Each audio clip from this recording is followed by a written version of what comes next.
Boa tarde, paz seja convosco.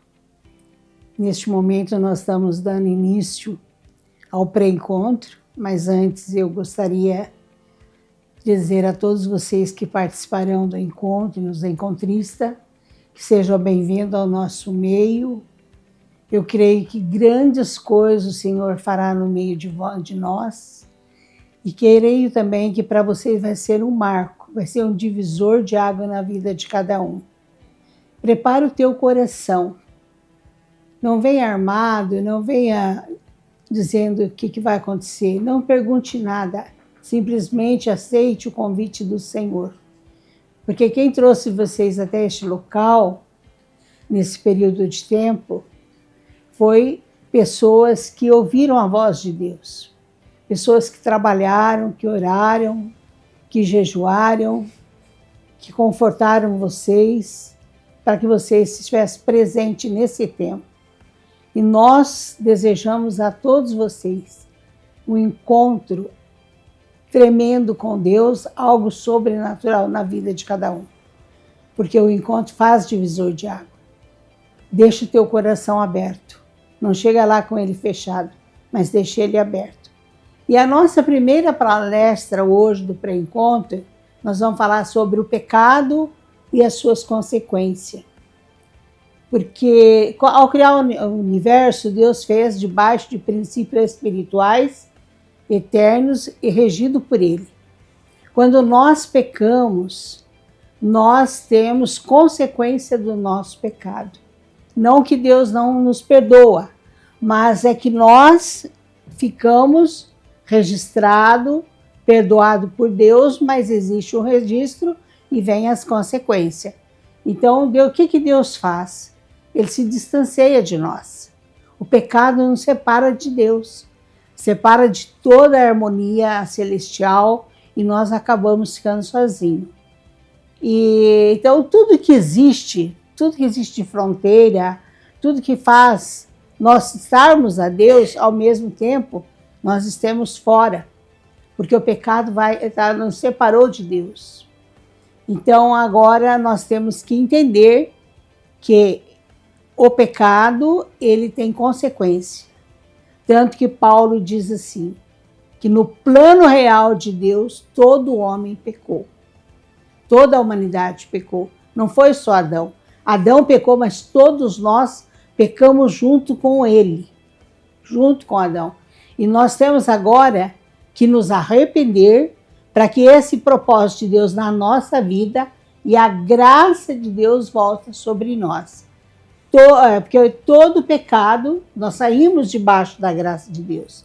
Nós ficamos excluídos da graça de Deus. Mas através de Cristo e ao nosso posicionamento, pedir perdão a Deus, é que vai fazer a nossa vida ser restaurada com Deus. E não há exceção. Todo mundo pecou. E a consequência do pecado vem a morte. Nós não éramos para ter a morte física. Deus nos criou para andar com Ele no Éden. Deus nos criou para ter comunhão com Ele 24 horas por dia. Então, o pecado, ele nos afasta de Deus e nós ficamos sozinhos. E é onde que muitas consequências vêm sobre nós. E daí, como que nós vamos fazer isso? Como que nós vamos sair dessa situação? É permitindo que Deus venha e nos apare as nossas arestas, para que haja um arrependimento e nós voltamos a ter a unidade com Deus novamente, através de Cristo Jesus. E o salário de quem morre em pecado é a morte, diz o apóstolo Paulo em Romanos, no capítulo 6, no versos 23, ele fala que o salário do pecado é a morte. Então nós temos que redimirmos diante de Deus. A redenção hoje é uma palavra que parece que caiu de moda, mas nós temos que pedir a misericórdia de Deus e sermos redentores diante dele. Então, todo homem é pecador, todo homem precisa de arrependimento. Eu sou pecadora e eu preciso de arrependimento. Então, quando existe isso na nossa vida, esse entendimento que o arrependimento é que volta a nos unir a Deus, é hora de nós chegarmos a Deus. Eu acho muito interessante quando Deus fala com o povo de Israel, através do profeta Amós. Ele diz assim: prepara-te, Israel, para encontrar-te com o teu Deus. Quando ele disse essa palavra, foi um momento que Israel estava vivendo um mundo como nós vivemos hoje. O mundo estava no caos. Israel está totalmente fora do plano de Deus. Mas ele manda o povo se preparar e ter um encontro com ele. Amém? Então nós precisamos de ter esse arrependimento, precisamos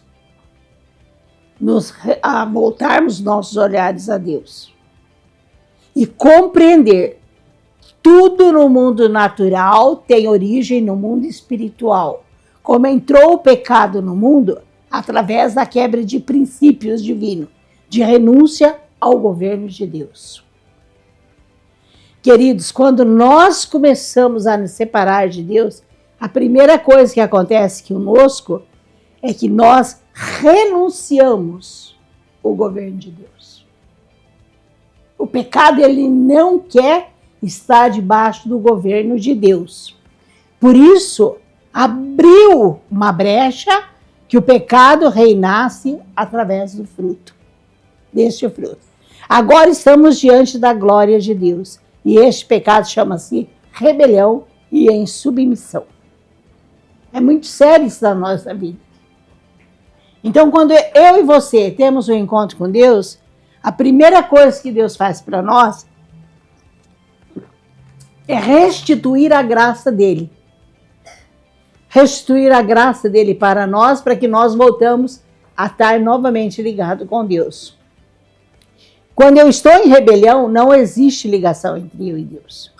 Porque o pecado, ele vai ficar sem comunhão com Deus. E nesse período, toda a pessoa que está em pecado, ela está condenada. E Deus, ele não quer homens santos, mas ele quer pessoas que busquem a santidade. Pessoa que deseja e que quer ser um homem santo. Ah, mas eu tenho pecado demais, ou eu tenho pecado de menos, ou eu não gosto disso e tal. Isso aí não vai na avaliação de Deus. O que vai na avaliação de Deus é que nós somos pecadores e que nós precisamos da graça de Deus, precisamos do perdão de Deus para que nós voltamos a ter novamente uma ligação com Deus. O maior exemplo que nós temos na Bíblia é Davi. Davi pecou. Ele cometeu um adultério, ele cometeu um suicídio planejado. Ele mandou matar alguém. Ele cometeu aquele homicídio, né? E ele mandou matar uma pessoa que era da fila de frente dele. E o que acontece? Quando o profeta vem e diz para ele que ele pecou, ele pega a primeira coisa que ele faz, é se humilhar diante de Deus. É se humilhar diante de Deus e pedir para Deus criar nele um coração novo. E renovar o Espírito de Deus novamente na vida dele. Ele não ficou, eu acho que não, acho que sim. Não, ele fez, cria em mim, ó Deus, um coração puro. E não aparta de mim o teu Espírito. Ali ele afirma que ele deseja continuar tendo uma comunhão com Deus. Ali o sonho dele é viver que o plano de Deus de salvação para a vida dele existia e existe, e o plano era trazer de volta a unidade que ele tinha com Deus. Então nós temos que fazer isso. O pecado, ele não pode ter domínio sobre nós. A minha alma, ela tem que dominar o meu corpo, porque o homem é feito de corpo, alma e espírito. A minha alma tem que dominar o meu corpo. Mas o meu espírito tem que dominar a minha alma e meu corpo. Porque no dia do juízo final, na hora que tudo vier à tona da nossa vida, quem vai apresentar diante de Deus é o meu espírito. A minha carne é pó e para o pó vai retornar. A minha alma é feita de emoções e de vontades. Mas o meu espírito, que foi o sopro de vida que Deus nos deu, é esse que vai retornar a Deus. Por isso que ele fala, coloque em mim o teu espírito e não a retire de mim. E quando Deus chama a atenção de Israel também, ele fala que ele vai tirar o coração de pedra de Israel e vai colocar um coração de carne. E dentro desse coração de carne ele vai colocar um espírito habitável e inabalável dentro da humanidade, dentro daquele país. Hoje nós precisamos nos arrepender, pedir perdão, para que o compromisso nosso possa chegar diante de Deus e nós sermos uma pessoa perdoada, amada de Deus, e a graça de Deus tem que vir sobre nós. Amém? Nós somos pecadores, coloque isso no teu coração. Nós pecamos, mas nós temos oportunidade de confessar o nosso pecado, pedir perdão a Deus, e a palavra diz que Ele é justo e fiel para nos perdoar. Amém? Agora eu gostaria que você fizesse um exame sobre isso. Chamasse a sua consciência para você ver aonde você está errado. Aonde você precisa do perdão de Deus. Aonde que você precisa ser restaurado por Deus para que a comunhão de Deus venha sobre a sua vida, sobre os momentos que você mais precisa. Então, que nesse dia que você vai estar lá, nesse retiro, você pode se entregar a Deus, dar toda a liberdade a Ele, para que Ele comande em você e Ele possa dar a você uma esperança e um amor e um perdão que nenhum homem, nenhum ser humano sobre a terra vai dar. Meu conselho é vá para esse encontro. Se posiciona diante de Deus. Permaneça na presença dEle. Se é difícil caminhar, a Bíblia diz que em dois é mais fácil. Procure auxílio quando você voltar de lá. Mas hoje, prepara o teu coração, porque Deus tem algo especial para cada um de vocês que estarão lá. Por quê? Deus está levando nós para esse encontro, não só vocês, nós como ministradores, quem vai lá para servir, Deus tem algo para cada um de nós, basta nós nos aproximarmos de Deus. O que Deus quer de mim e de você é que nós temos unidade com Ele e temos transparência na nossa vida. Não adianta você ir lá e querer continuar usando as máscaras, querer continuar numa vida que não é correta, mas que você vai lá e tome uma decisão. Tenha uma transparência para que Deus possa fazer de você um homem e uma mulher segundo o coração de Deus. Amém? Essa é a primeira parte nossa. E nós vamos ter a segunda parte, sabendo que quando nós aceitamos Jesus como Salvador, nós nos tornamos filho de Deus. E isso é muito importante para cada um de nós. Nós vamos ser chamados de filho de Deus. Até o presente momento, enquanto nós não temos Jesus em nossa vida, nós somos criatura de Deus. Quando eu aceitei Jesus, você aceitou Jesus, você colocou Ele como Senhor e Salvador da sua vida, você se torna filho de Deus através da redenção que Cristo operou em nós e operou ao nosso favor. Então isso é muito importante. E daí o que você vai ter que fazer? Continuar em busca de uma vida cristã. Amém?